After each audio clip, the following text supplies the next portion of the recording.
hidupnya. Tujuan hidup sebenarnya untuk menjadi orang baik. Untuk menjadi orang patuh kepada Allah. Dan menjauhi semua yang dilarang. Kalau orang terjerumus pada pelanggaran ini karena tidak paham tujuan hidup dia apa. Dia tidak paham sebenarnya. Kita berada di muka bumi ini dengan sistem yang sudah ada. Semua fasilitas yang ada. Air, udara, semua musim-musim, kebutuhan kita, buah-buahan, hewan-hewan, banyak semua terpenuhi. Semua itu hanya satu. Mengerucut kepada surah Az-Zariyat tadi, ayat 56. Fahami ini teman-teman sekalian. Supaya jangan lagi setelah mendengarkan ceramah ini kita menyia-nyiakan banyak waktu kita. Hanya dipakai pada hal-hal yang tidak ada manfaatnya. Kalau bukan yang Allah perintahkan, wajib atau sunnah, maka minimal Anda kalau mau menggunakan sebagian waktu Anda, sebagian saja kepada hal yang mubah. Kalau yang haram tidak dibolehkan sama sekali. Yang Allah subhanahu wa ta'ala haramkan, itu tujuannya dipelajari untuk dijauhi, bukan dicoba. Tidak usah Anda mengatakan, oh babi Allah haramkan, saya mau coba dulu bagaimana rasanya. Nggak perlu. Nggak perlu Anda mengatakan, oh ini khamar, minuman keras Allah haramkan, saya mau tahu dulu rasanya seperti apa. Dan seterusnya. Tidak perlu. Kita pelajari hanya untuk dijauhi. Nah demikian juga dengan hal-hal yang halal. Allah perintahkan, disuruh kita pelajari dan kita boleh nikmati. Dan kita kerjakan. Sholat, puasa, haji dan seterusnya. Dan semua makanan-makanan halal, minuman halal, pakaian halal, pendapatan halal, silakan nikmati. Nah ini pondasi dasar teman-teman sekalian. Pondasi dasar. Banyak sekali manusia lalai dari masalah ini. Sehingga akhirnya terbuang-buanglah waktu. Dan mereka akan menyesal di akhir hidup mereka. Teman-teman bisa lihat. Kita buka juga pelengkap daripada bahasan kita, Al-Quran. Silakan buka di aplikasi handphone Anda. Surah Al-Mu'minun. Surah nomor 23, ayat 99. Ya. Sekali lagi, Surah Al-Mu'minun, surah nomor 23, ayat 99.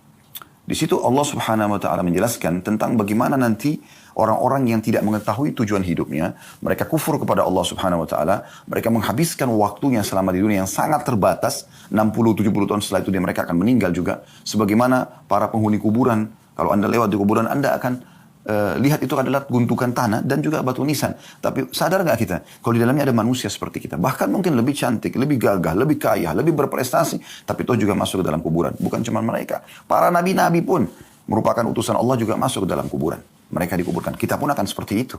Jangan nanti di saat malaikat maut datang, mencabut ruh kita, dan kita sudah dibungkus dengan kain kafan, dimandikan oleh orang-orang terdekat kita yang kita tidak bisa memprotes mereka sama sekali.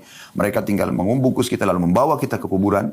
Dan sesuai dengan sabda Nabi SAW, kalau anak Adam meninggal dunia akan ikut ke kuburan 3. Akan ikut keluarganya, akan ikut hartanya, dan akan ikut amalnya. Serta akan pulang 2. Yang pulang adalah keluarganya. Secinta-cinta Anda kepada suami, secinta-cinta Anda kepada istri, secinta-cinta Anda kepada anak, anak kepada orang tua, dan siapalah sahabat dengan sahabatnya, mereka paling lama di atas liang lahat itu setengah jam. Setengah jam, mungkin 1 jam paling lama. Tidak akan pernah ada seorang ibu pun yang sangat cinta dengan anaknya, ayah cinta sama anaknya, suami atau istri cinta satu sama yang lain, atau sahabat sama sahabatnya nginap di kuburan itu. Tidak ada. Sudah menjadi sistem yang Allah buat, pasti mereka pulang. Walaupun mereka sedih, tapi mereka tidak akan temani kita di sana. Yang kedua, harta. Semewah apapun mobil yang teman-teman miliki, hanya akan parkir di pagar kuburan. Tidak akan masuk ke liang lahat. Juga kalau mobil Alphard Anda, Ferrari Anda dimasukkan ke liang lahat, mau diapakan? Mobil nggak dipakai di kuburan. Kan gitu. Maka semua ini akan pulang. Kerabat Anda akan beraktivitas mengisi sisa umur mereka, tinggal mereka lakukan isi dengan kebaikan atau keburukan, itu tergantung. Kemudian harta Anda akan dibagi menjadi warisan. Yang tinggal bersama Anda apa? Yang ketiga, yaitu amal. Nah yang selama ini teman-teman tidak fahami tujuan dari hidupnya, untuk sholat, untuk puasa, untuk segala macam, di saat itu mereka menyesal. Coba seandainya. Nah perhatikan tadi, surah Al-Mu'minun kita bacakan, ya Allah subhanahu wa ta'ala berfirman, qala rabbirji'un.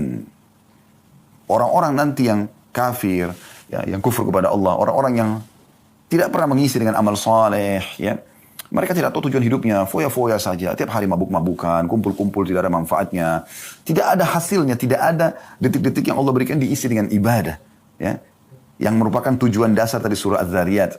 Dia mengatakan, qala rabbirji'un, ya Allah kembalikan aku, gitu kan.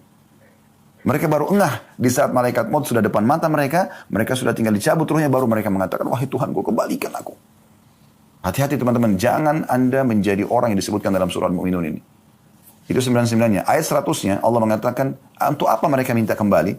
Apakah mereka mau kembali ke restoran favoritnya untuk makan makanan kesukaannya? Apakah mereka kembali untuk kumpul lagi dengan pasangan hidup dan anak-anaknya? Apakah mereka minta kembali untuk meeting bisnis yang miliaran? Apakah mereka kembali untuk mengatur sebuah program-program yang mungkin atau mengaplikasikanlah program yang sudah mereka susun tapi belum sempat dijalankan?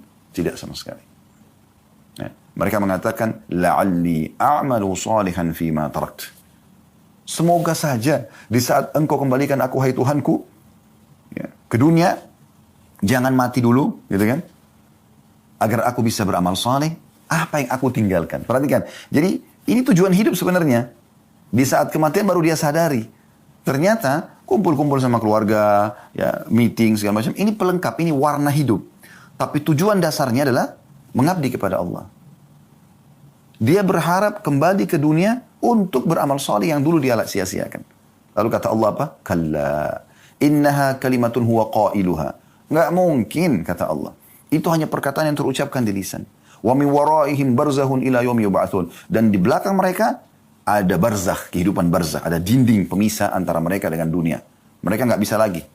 Nggak ada lagi kuburan terbuka, orang yang mati bisa keluar beraktivitas lagi seperti kita, nggak ada lagi. Ya. Dan tidak ada itu yang sering digambarkan, maaf, di sinetron-sinetron kita, sebagian sinetron pocong bisa keluar, kuburan terbuka, lalu mengganggu orang atau keluar. Itu tidak ada lagi. Mustahil.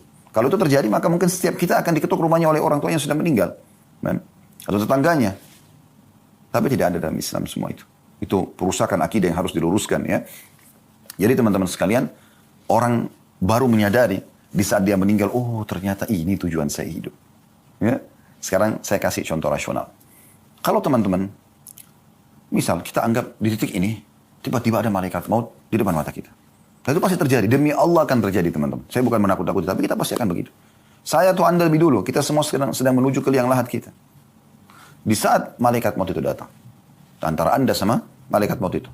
Saya saja di ruangan ini, di studio ini, bisa tiba-tiba lihat malaikat maut. Anda semua tidak tahu. Kan begitu orang kalau mau meninggal, kan tidak ada yang bisa lihat malaikat maut. Allah hijab matanya, tidak bisa dia lihat. Tapi tiba-tiba, seperkasa apapun ya, orang itu, sepintar apapun dia, sekaya apapun dia, pada saat itu hitungan detik dia akan meninggal. Ruhnya dicabut, selesai. Itu fakta, gitu kan? Pastikan. Sebagaimana Allah sebutkan dalam surah Al-Imran, kullu nafsin za'iqatul maut, semua jiwa pasti akan mati. Tidak mungkin tidak gitu. Nah, di saat Anda menghadapi kematian tersebut, ya, malaikat maut misalnya menyampaikan kepada Anda, wahai fulan, Allah masih memberikan sekarang kamu kesempatan setengah jam. Setelah itu saya akan cabut ruh kamu. Kira-kira teman-teman, saya ingin tanya, coba bayangkan ini. Saya mau tanya, kalau setengah jam itu Allah berikan kesempatan, apa yang akan Anda lakukan?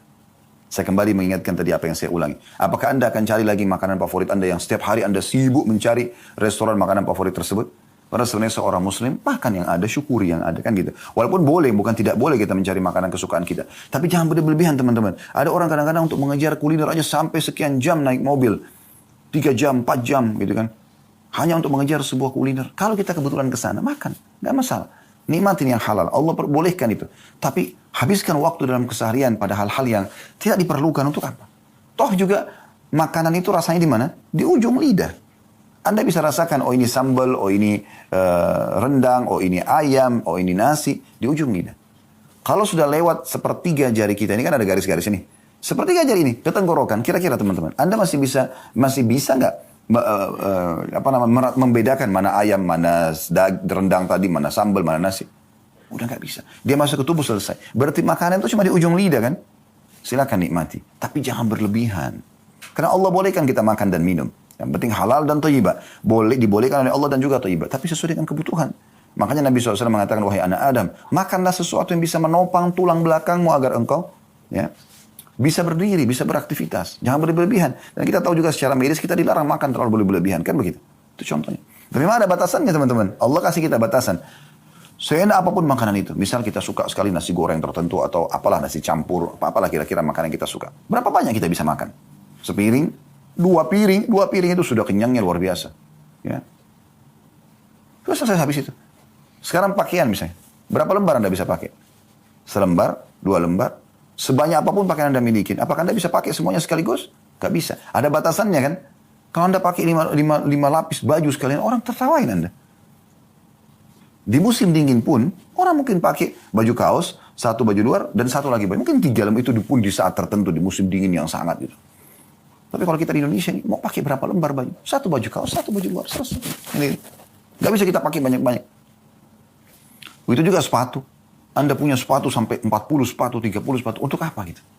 Oh, Anda pakai 1, 2. Kecuali untuk kebutuhannya, misalnya ada untuk olahraga, ada untuk aktivitas, ada untuk ini. Bisa 3, 4, mungkin 5 orang. Tapi ada orang subhanallah punya koleksi sepatu. Buat sekarang banyak, harganya mahal-mahal. Yang mungkin kalau digabungin, bisa bangun satu masjid buat amal soleh dia. Mohon maaf, saya bukan menyinggung siapapun karena saya tidak tahu siapa saja yang hadir di sini. Cuma saya coba mengajak Anda berpikir di waktu-waktu yang sempit kita ini, hanya sekitar 45 menit kita menyampaikan pesan-pesan ini, supaya kita merenungi sama-sama. Berarti saya tidak boleh pakai sepatu bermerek, Ustaz? Boleh. Boleh, tapi jangan berlebihan. Saya tidak boleh makan makanan enak, Ustaz? Boleh. Cari restoran terbaik, tapi jangan berlebihan. Gitu. Boleh, saya tidak boleh pakai pakaian yang bermerek? Boleh, tapi jangan berlebihan. Jangan menjadikan target utama. Contoh misal, pecinta-pecinta dunia ini, kalau dia mau makan satu restoran. Lalu kebetulan dia pergi ke sana, tutup restorannya. Kecewanya luar biasa, sampai menjadi bahan cerita mungkin seminggu dengan teman-temannya. Kenapa akhi dan ukhti? Hanya karena tidak bisa makan di situ? Baik, nanti kita bisa makan. Oh, saya kemarin ke restoran sana tuh nggak dapat, tutup, sayang bener. Loh kenapa?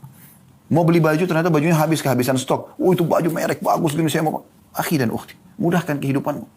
Bukan itu tujuan utama. Tujuan hidup bukan itu. Justru kamu harus merasa sedih di saat kamu tidak sempat sholat subuh, tidak sempat sholat duhur, asar, maghrib, isya, atau telat dari waktunya. Karena sholat kan harus tepat waktu, tepat gerakan, dan tepat bacaan. Kan ini 3 khusyuk ini. Ya. Ada yang lupa di sini, Anda sedih. Ini wajar Anda sedih. Bayangkan teman-teman, Nabi SAW mengatakan, rak'atai fajr, khairu minad dunya wa ma fiha. 2 rakaat sholat sunnah fajr, lebih baik daripada dunia dan seluruh isinya. Coba, itu nilai. Kenapa Nabi SAW mengatakan lebih baik daripada dunia dan seluruh isinya? Karena memang itu yang kita butuhkan di kuburan kita. Itu yang kita butuhkan di akhirat kita. Semua ini dunia cuma pernak-perniknya. Kan gitu. Maka jangan berlebihan. Jangan keluar dari tujuan hidup kita yang sebenarnya. Ya. Lalai. Bahkan ada orang disayangkan sekali sudah sampai pada umur tua pun. Di atas 40 tahun itu sudah harus ada peringatan-peringatan yang luar biasa. Itu masih saja lalai. Bahkan ada yang baru terjerumus ke dalam banyak pelanggaran di umur-umur seperti ini. Padahal sebenarnya mereka harus, ini sudah waktu warning ini, peringatan di sini. Gak bisa lagi kita macam-macam. Ya. Udah harus kita sadari kesalahan-kesalahan masa lalu, kita mohon ampun kepada Allah, kembali kepada Allah SWT. Tidak boleh disia-siakan, tidak boleh salah dalam masalah seperti ini.